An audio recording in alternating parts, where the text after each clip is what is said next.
What's up, Pastor Al? Hey, what's up, Doc? Oh, man, I'm excited about another episode of the recap at the Tab. For sure, man. I'm glad you asked me to come back. I must have did all right. I'm speechless. Now I'm sitting here next to two cups. And talking about you surprised. You're a veteran out here. Oh, man, appreciate that. Glad to be back, though. Glad to be back. We're glad to have you here. This past Sunday, man, we're still in the Make It Count series, but this was Vision Sunday. Yes, sir. Talking about make it count together, make it count collectively. Yeah. You know, it's one thing to make a difference and make it count for yourself. Mm-hmm. Last week, we talked about making it count beyond yourself, right? The multiplication effect. And so this week, we're talking about what happens when we come together collectively, have a collective impact, to move a vision forward, right. you know? So I'm excited about talking about Vision Sunday. Yeah, for sure. For me, too. I think one of the reasons I'm excited about it is because, you know, at church, we can get complacent and we can start complaining about what is and what's going on and what's not going on. But I love Vision Sunday because we can get excited about what could be. Exactly. We can get excited about the possibilities. And I think it's important, like, when we reflect on this past week, you know, we didn't talk about vision as a hype. We didn't talk about vision as a theme, but we talked about vision as a direction. You know what I'm saying? And I wonder if you can lean in a little bit and talk about why it might be more important to have clarity than excitement. I mean, excitement is good, right? But why might you think clarity is even more important? You know, not the hype, not the theme, right, but vision about direction. No, I think that's very important. I mean, I think a lot of the sports analogies, you know, the Super Bowl is coming up, and the thing about the clarity is they're going there with a purpose, right? But everybody else is getting excited about the event. But those players have to lock in. They don't care about the facility. They don't care about the amenities. They don't care about any of that. Their main goal is to bring home that trophy. So it didn't matter, you know, I know nowadays they don't play the Super Bowl out in the cold anymore, in the elements. And I think that's more so for the fans, you know, for the event than it is for the players. So I think clarity is important because you have to keep focused on the goal and not events. Yeah, I like that. Stay focused on the goal. And I think another thing about clarity over excitement, or clarity first than excitement. Now, excitement is being enthusiastic about a thing, but clarity makes sure we're excited about the right thing. And so the players, they're making sure they keep their eye on the right thing. Right. You know, it's not about all the other activity that's going on. It's not about the commercials. It's not about the food. I mean, for us, it's the commercials. It's the food. All of that. You know what I'm saying? If we care about the team, the outcome. But at the end of the day, for those players, like, they have to make sure that they are focused on the right thing, that they're excited about the right thing. And I think for the church at the beginning of the year, we don't want our church to just be excited. We want to make sure they're excited about the right thing. The right thing. And so I think about the idea of making sure that we have the right vision, we have the right goal, we're anchored correctly. You know, we were talking about, like, even when we attend church, it's a possibility that we could drift. Yeah. And so why do you think it can become easy for someone who's attending church regularly? I mean, we're setting vision. We want to make sure the church isn't drifting. And in this age, there's so much going on. There's so much distraction that the Big C church, if it's not careful, it's going to drift from the tenets of the faith. It's going to drift from the very thing that Jesus talked about. We're going to get into that in a minute. But it's easy to attend church. It's easy for the church to be impacted by external factors and start to drift. Why do you think that's so easy for somebody? I just think we live in a day and age where everything is self-centered. Like, when I go to a restaurant, you know, I'm thinking about what I want to eat, what kind of experience I want to have. When I go to the grocery store, you know, I'm picking out things according to, you know, my preferences and my likes. But I think a lot of times in church, you know, we pick churches by, you know, who has the right children's ministry, who has the best small groups, or you know, do they have something for couples, or do they have something for athletes, or do they have something for, you know, how long is it going to be? You know, are we going to be there all day? You know, I might could do a hour and 15 minutes, but maybe an hour and a half is a deal breaker. You know what I mean? So I think that when you focus on the Great Commission, I know every church does that differently, but I think the individual church goer, should I say, has to have a community or a other-centered mind frame to be able not to drift in church, because then you start being more of a consumer than a participator. Wow, that's so good. Yeah, there's so much that we do now in the church to make sure that we attract people. Mm-hmm. And if we're not careful, we're only attracting not participators, but attenders, spectators. Right. Yeah, spectators, yep. And when you're in that spectating mode and you're just watching, you locked in, mm-hmm. and you blocking out everything, drift is easy. It's easy.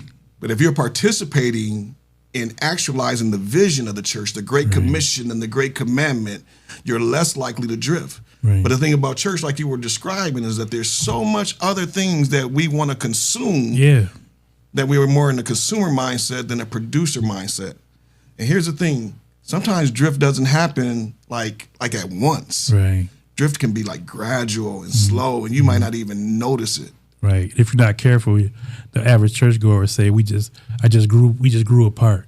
We just grew apart. I didn't drift. I didn't not be focused on, feeding the poor or visiting, people in jail or seeing about the widow and the orphan. No, I didn't drift. I grew apart because my preferences, kind of weren't tended to. Wow. So you added another element to that. I could drift if I'm not walking out the Great Commandment, mm-hmm. of loving my neighbor as myself, right. Seeing about the orphan and seeing about those who are in prison, seeing about those who are sick. The fact that I'm not doing those things can cause me to drift. Mm-hmm. I think about another aspect that can cause drift. I can go to church. Going to church and gathering, that's a spiritual discipline that we're called to do. But if we're not practicing the other spiritual disciplines, prayer and studying our word, right? Being in community, fasting, those other spiritual disciplines that are necessary for us to grow. If we're not intentional about that, before we know it, we're drifting again. Yeah, drifting again. So we got to lock in. Mm-hmm. Yes, it's easy once, I know people talk about the immature Christian or the young Christian or somebody who hasn't been, in the faith that long, but it's just as easy for a quote unquote mature saint to drift because, you read the Bible, so the words are not going to change, but it's the spirit, that's going to give you that fresh revelation or that new insight. But the actual words, like when you open it up, it's still going to unless you got a lot of translations, but it's still going to be the same stories. Jesus still going to, be raised from the grave. He's still going to, he's still going to have all power, all authority. But the average, mature believer might be tempted, like you said, not to have that discipline of reading every day or praying every day because God is the same yesterday, today, and forever. So he did it yesterday. He's going to do it today. You can start taking things for granted and just begin, like you said, to drift. Full transparency, I'm guilty of that sometimes, I look up and I'm like, I've been busy, but like they say, you're too busy not to pray. Mm-hmm. Mm-hmm. Yeah, I believe that so much. We are too busy not to pray. And I think sometimes people would confuse attendance with their assignment. We've been so focused in our society that, it's about going to church. Mm-hmm. And we even showing up. Imagine when you see somebody who hasn't been attending church in a while, the first thing they say, I'm going to come back to church. Mm-hmm. Or I'm going to get back to church. Or they might say, I've been going to church. We think that that's the finish line, but there's confusion. That's not the assignment. The assignment is not to get to church, right? Getting to church is the launching pad, and so we become these spectators because we got the assignment right. We got there and we want credit for showing up. And we're confusing that with the church's assignment. Yeah. Jesus said for us to go, not to just gather, but to go into all the world. Right. Do you see any other reasons why people might confuse attendance with assignment? You talk about this sometimes about we live in a merit-based society, meritocracy. I used to get so mad, when the coach would let, my brother Mike was like this. He's the type of guy that skip practice, but he's so good. The coach go back on his word, let the man play anyway. But we want those that are here.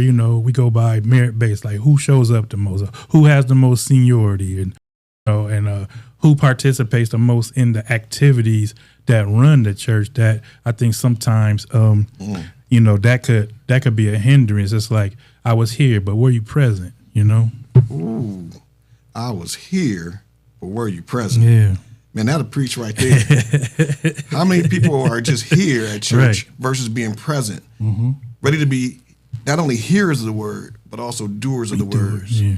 I mean, Jesus is admonishing us to be doers. You know, we think about the vision and the mission of the church. It's not complicated. It's two principles. One is the Great Commandment. The other is the Great Commission. And Jesus talks about, like, the Great Commandment is to love God with all your heart, with all your mind, with all your soul, with all your strength. And he said the second is like unto it, to love your neighbor as yourself. So loving your neighbor, you trying to say that's like loving God? If you love your neighbor, you are loving God. Let me say it back this way.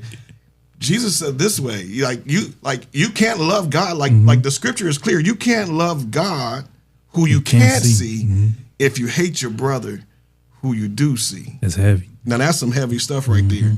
Why do you think, like, if the church could get the love part right, like, why do you think that might realign everything else in Christendom and in our walk with Christ? Well, I know just for me personally, I take it like to an individual basis. Like if somebody wrongs you, you know, and you want God's justice now, or you want something bad to happen to them, I think that the church got to a place to where we want to see, like, people punished for sin, or people get their just due.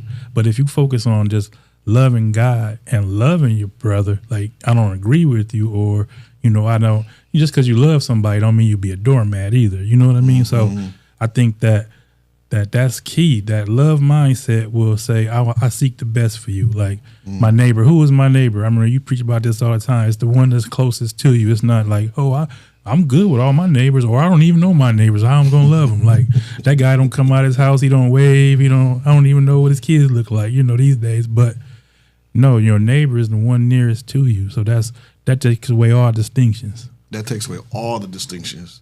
And Jesus is so clear. Like if we can get that right, like that's one half of what we're here to do as Christians is to love. Like that's important. And I think it helps us to realign everything else, because at the end of the day, the Bible says that God is love. And we just want to read past that, rush past that, not like sit in that reality that that's who God is, and that how powerful that must be. If God is love, flip it, or love is God, man, that means that love is like omnipotent, like it's powerful. You know, it is the one thing that all of the law and the prophets hang upon. You know what I'm saying? Like the 10 Commandments, you look at all of those 10 Commandments, at the end of the day, those 10 Commandments is about loving God and loving your neighbor. Yeah, because you love your neighbor, you're not going to, you know, steal his stuff or mess with his wife or kill him. You know what I mean? Do shady business, you know. And if you love God, you know, everybody, oh, I love God. Me and God are good. But Jesus said, you know, if you love me, you keep my commandments. So that's another distinction. Like you got to love God how he said he would need to be loved, not what we think about God, love. You know, you might get gushy over God, you know what I'm saying? But that don't mean that you love him. You know what I mean? I mean, so you say something that's important. So let's unpack that just a little bit. Like he said, love me with all of your heart, with all of your soul, with all your mind and all your strength. Which of those might be most difficult for people? Like if we kind of tease it out that way, it's not always easy to tease out like that. But if you thought about loving him with all your heart, with all your mind, with your strength, or your life, or soul is life, right? Like, are any of those more difficult than others to pull off? I think, you know, the strength, because strength for me, you know, is more than just the ability to be strong. It's to have that endurance. You know, you might can bust out 5 push-ups easy, but you know, when you get it, when that load gets heavy or that workout gets heavier, now you sore and you tight. You know, do you continue to do it? You know, people particularly related to the natural is like, you know, you start a new workout and some people go hard the first 2 days. You know, now they can't even lift their arms, and so now that their recovery time or their consistency it wanes because their strength. You know, they might be strong at first, but they don't have that. They didn't build that muscle. So, you know, faith is a muscle you have to build, and disciplines, like you talked about, reading and praying, and then being willing, you know, when your phone rings, sometimes, you know, like I said before, like somebody said, what are you doing? now, now now we got do not disturb after a certain time. Like, it's just certain things that you have to be willing to do, and that God would, command you to do, because He'll put it in your spirit, like whether you should go or not, and then you have to obey that still small voice or not. I'm not saying that you're supposed to be on call for every little thing, but I believe that certain times you don't always feel like doing everything. Yeah, I mean, that's good. I think I agree with you on that love with all your strength. Maybe that could be the most challenging for people, because you got to show up again and again doing the thing that Jesus would do, like the WWJD, like wearing that bracelet and reminding yourself of that, like on a daily basis in every situation and circumstance, and recognizing that God's love language is obedience, right? So that could be difficult. I would say then maybe the easier thing, or of the three, the easiest maybe is our heart. I mean, because people, they go to church, and most people, can like express that appreciation for Him and adoration of Him, and particularly in the worship service, and there's music. And by the way, we had a great worship service this Sunday. I mean, I went in, man, I had to grab some tissue. I was crying. You saw a little bit of that. I'm looking over here, my brother's on his knees, he's bound before the Lord. But as believers, we got to be careful, because that's not like just the only way we love God with our heart. And then we leave outside of the building, and then we treating people foul. Now, I think, I said this on Sunday, this might have been one of the most important messages that I've preached, because the church is in a precarious situation right now, where the church is being distracted and pulled into many different directions. And the only thing that's going to keep the church from drifting is to be anchored in the great commandment, and what we're going to talk about next, and is the Great Commission. Those are the two things that anchor the church with the North Star of reaching souls. So if we adhere to the Great Commandment, like we love people well, but then the Great Commission says to reach people. It says to go. And we like to gather, but the Bible says, gotta go. Talk about, like, what do you see that maybe sometimes hinders the church to move from gathering to going? Oh, man, it's so much. I don't even know if we'd be able to get in all of them, but I know there's this thing going on now where people don't want to be in somebody else's space, or they want to mind their own business. You know what I mean? They don't want to, it used to be, you're doing something on your block, the neighbor, they have permission to put hands on you if necessary.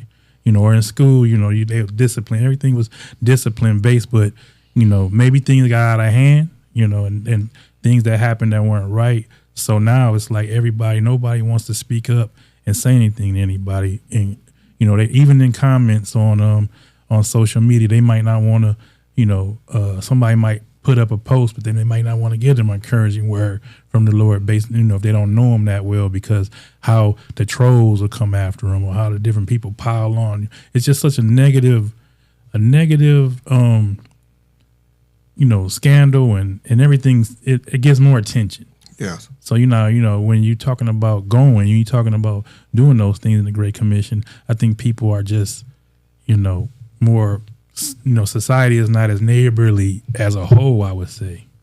Yeah, I think those factors obviously contribute to the church not going. And I think also when I think about the idea of the church having a mindset of like gathering, like that's what we're called to do, and we are called to gather. I mean, the Bible says, "Forsake not the assembling of yourselves together." Like, it's important for the church to gather, but it's important for us to get out in love with our voice, to share the good news, to share the gospel, to do good works. Like, it's important for the church to be sent and not just sit. And I think it's important for leaders in the church to help the church and make a paradigm shift once the church gets like set in its ways of just me, myself, and I, and it just what happens inside of these four walls is what's important. And I think we need a mind shift in the church to go. And I think maybe that's why Jesus commanded us to go, because if He didn't command it, we just wouldn't go. But it's real what you said about the trolling and different things like that. But I mean, I think the Bible is still relevant in how it encourages us, to know that we might be persecuted for our faith. Like, we're not always going to be accepted, right? And the Bible teaches us whether it's in season or out of season, we got to continue to share our faith. I pray all the time. Like, I know it's a selfish prayer, but I pray like, Lord, I pray I don't have to learn a lesson by hardship, because, persecution actually will help grow the church. You know what I mean? They put the disciples and the believers on the run because of the persecution, and they begin to spread out because they were just content with gathering, and preaching and going house to house, breaking bread, just loving on each other.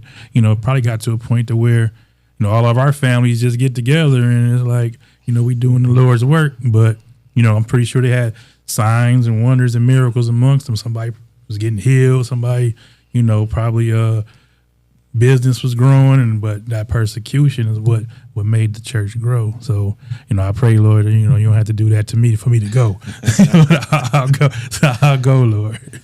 I think you hit on some good things, because what I was wondering is, like, if it would be helpful for our listeners to understand, and even the church at large to understand, like, why is it important for us to not just gather but also go? Like, why is it important? Like, what's on the other side of that? What's on the other side of us not just sitting but being sent? Yeah. Like, what's on the other side of that that's important for us, like, whether we're comfortable with it or not? Why is it important for us to make that shift? What's on the other side of that?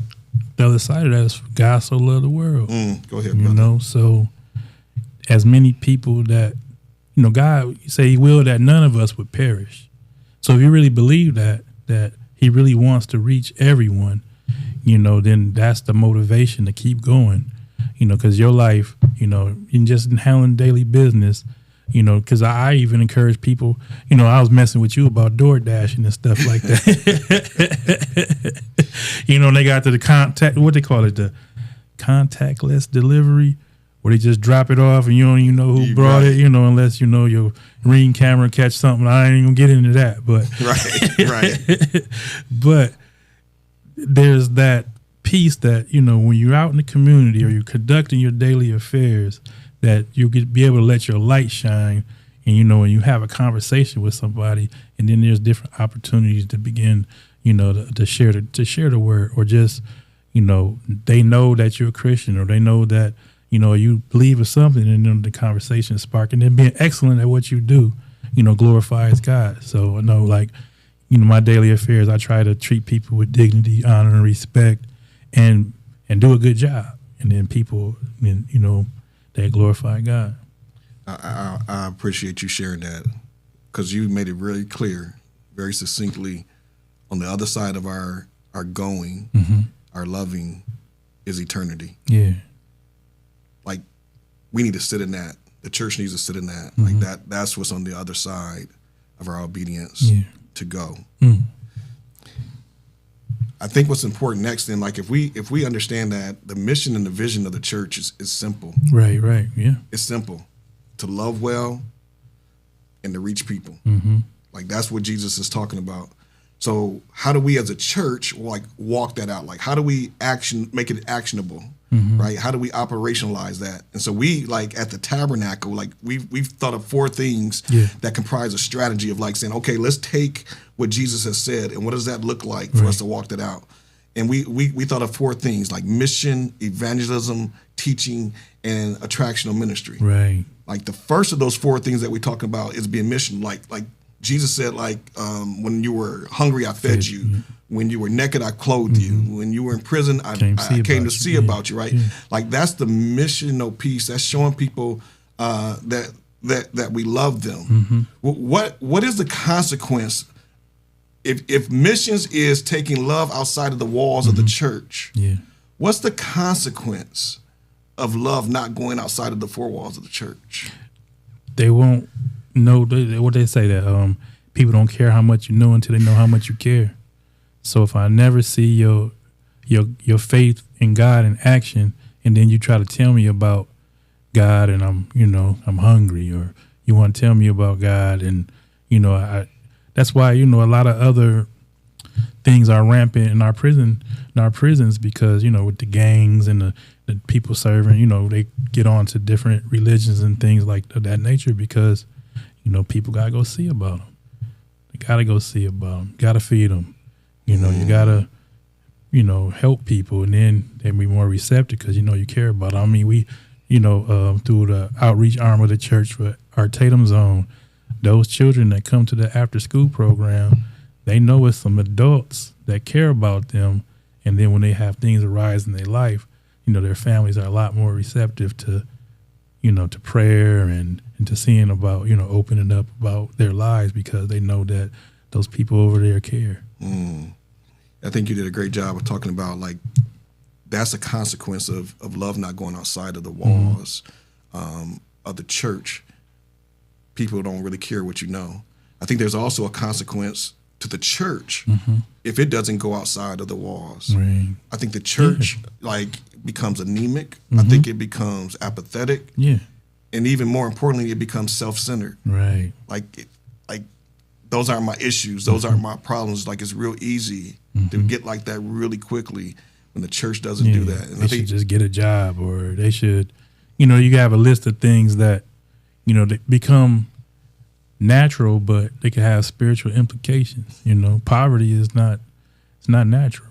It's not natural. You know what I mean? So people could say, well, they should have, they don't know you can't read. They don't know you can't count. They don't know what kind of trauma you've been through. But people say, oh, they just use that as a crutch. Like, no, you have to get to know somebody. I'm not saying get played, but at the same time, you have to know what you're dealing with. So you know how to pray. Yeah. You become proximate. I don't want to go there. That reminds me of Nehemiah.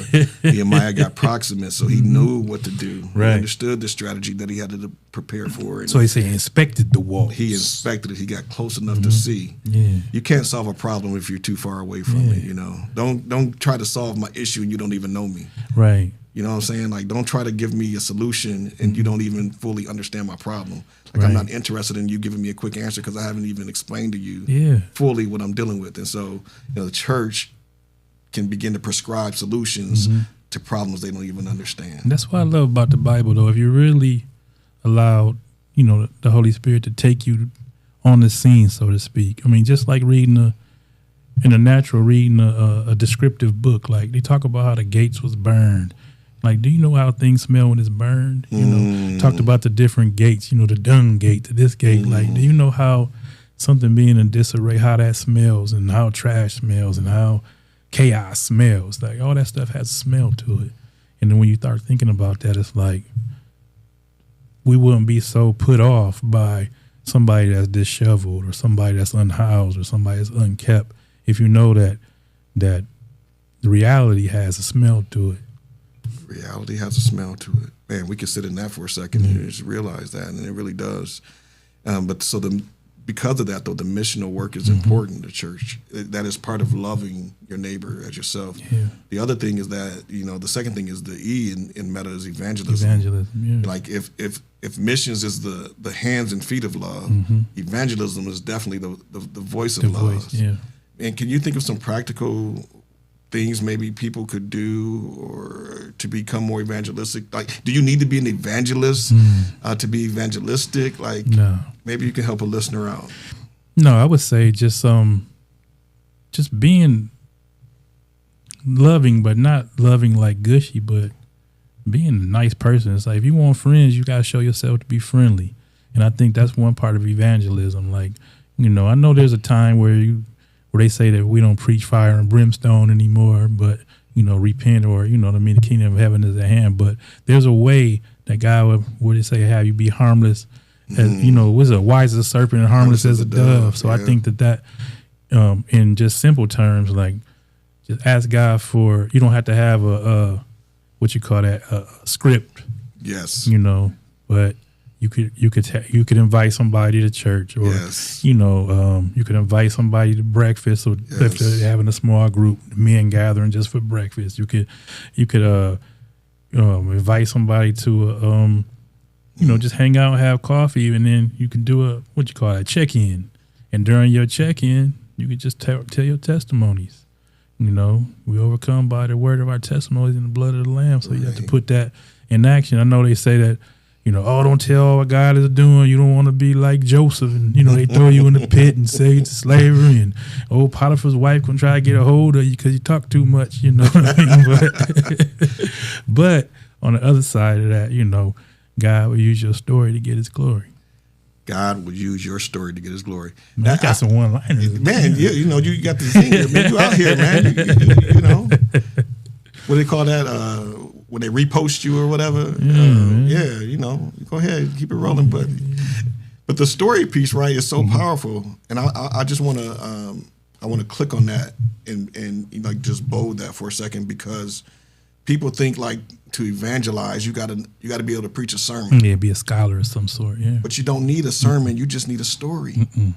And you guess what? You don't have to study your story. Right. Like, you know your story. Right. You just got to share it with someone else. That's right. I would encourage the listener, like, think of 3 people that you can invite. Think of 3 people to church. Yeah. And that's evangelism. The Bible says, go out to the highways and the hedges and compel them. Right. That's to persuasively invite them, to plead with them to come. Right? My Aunt Linda did that to me for years. She never gave up. Compelling me to come. And I'm reminded that. So we just got to continue to invite and lean in, but we don't have to be, rude about it or anything like that. And we can pray for those people, those 3 people that we're thinking about, that we can share our story with, that we can invite to church, the place where Jesus is ahead. Yeah. Old school church make you think you didn't do anything spiritual because you invited them.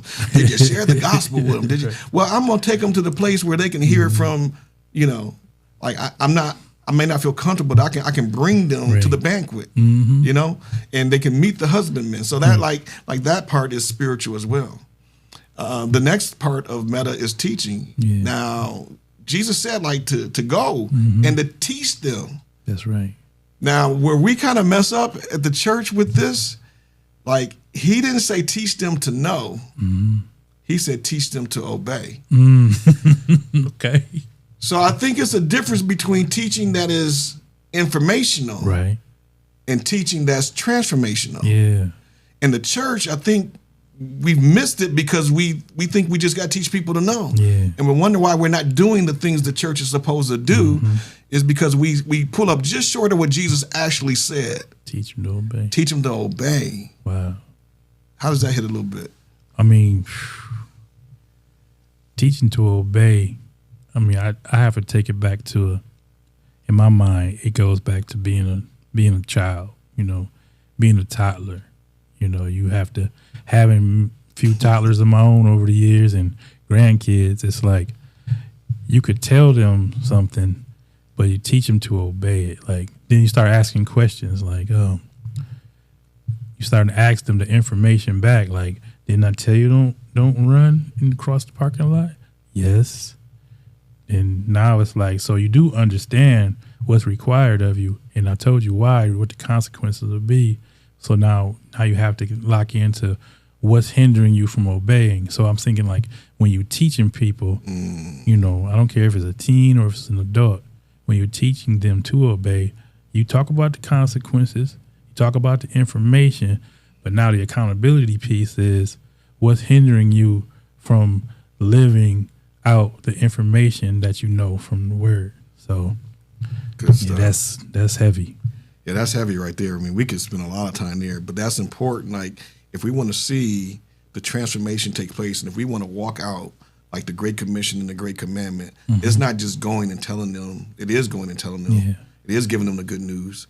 And that's great, like the good news. And like Jesus would give good news, like your sins are forgiven, but go and sin no more. Like, right. Like, there's the good news, but then he's also teaching to obey, right? And so we are comfortable with the church of teaching the good news part, but we're not so comfortable with teaching to obey. And I think that, like everybody in the church from, like, it's easier probably for you because you're in the community, like you're community-based, work. But all of us as Christians, like no matter what our station in life is, you have to be at a point where you can be observed, and living life. Like, I know now we have social media, so people post the highlights, but your server got to know when you go to a restaurant that you're the same person that was loving and giving hugs at church. Now you're the same person when you're giving your order, and if they don't get it right, how are you treating them, or they don't bring your food out right, or when you in line at the grocery store and things aren't going fast as you would like them to because you got somewhere to be. Like, how do you act in the parking lot when with people pulling in your space, or how are you when you've made uncomfortable, in public? So I think that goes a long way with teaching, like your life. Like they say that I know a good friend of ours has said that, how do you know You know, you should be covered in the dust of the rabbi. Yeah. You should be able to be close enough to those that are in leadership that you should be covered with their dust like that. I'm walking closely, so closely that I know, like, so when accusations come up or different circumstances come up, somebody might say, "Oh, man, Dr. Sweeney, this or that," and I was like, "That don't sound like him." That's right. You know, because you have that, you built up that trust over just living out life, not that you're putting on the show. It's not a character. You know, I know people that are influencers a lot of times now they're being taught like how to talk or how to project or how to move in social settings, you know, but I think that just being an authentic follower of Christ would teach people so much because you're sharing what you know. That's just like if you were a mechanic and your son come out and he helping you fix the car, you're just sharing this is life. It's not, you know, I'm here, I'm at church, I'm a church guy.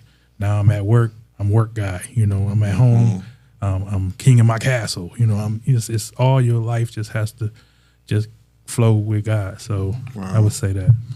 Now that's good. I mean, that literally leads into our fourth part of the strategy, which is attractional ministry.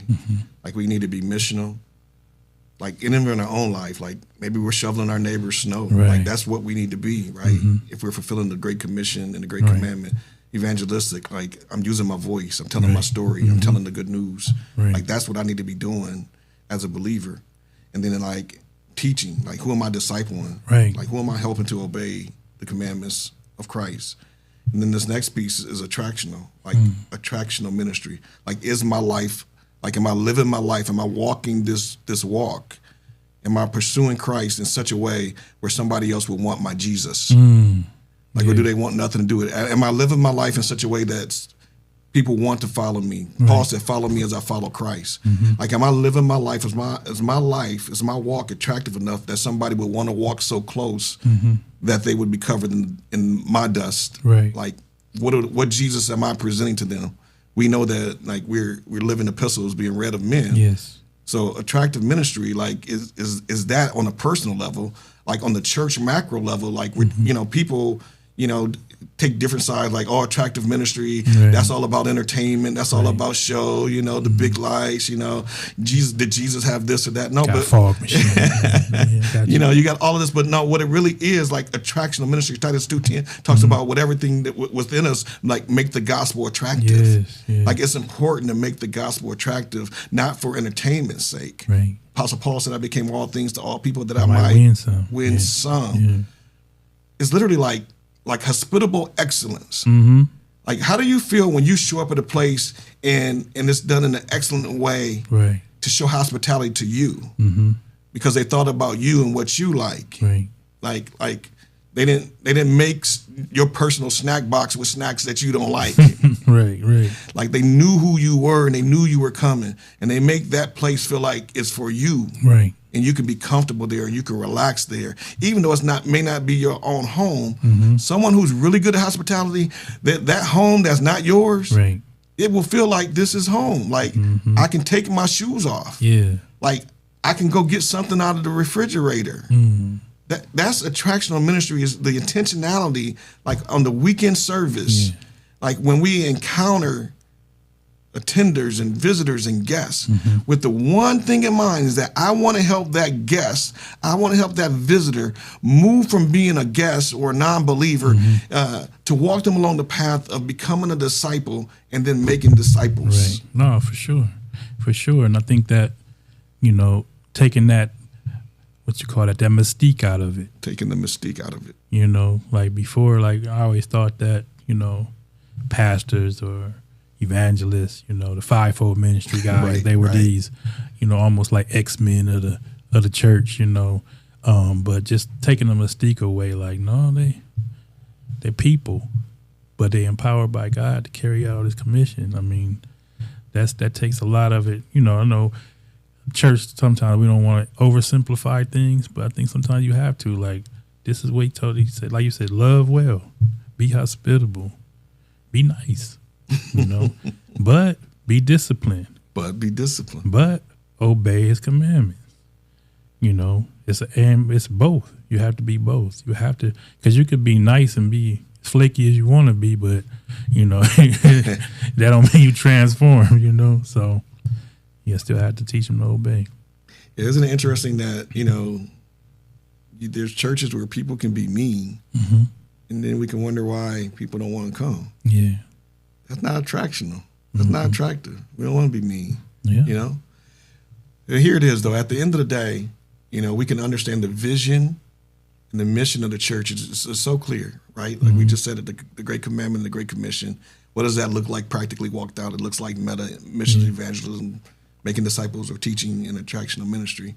That's good. Like we can we can agree like that's clarity. Like we can believe that that's right. Right. But visions don't come to fruition just because we believe it. That's right. Yeah. Visions come to fruition because we build it.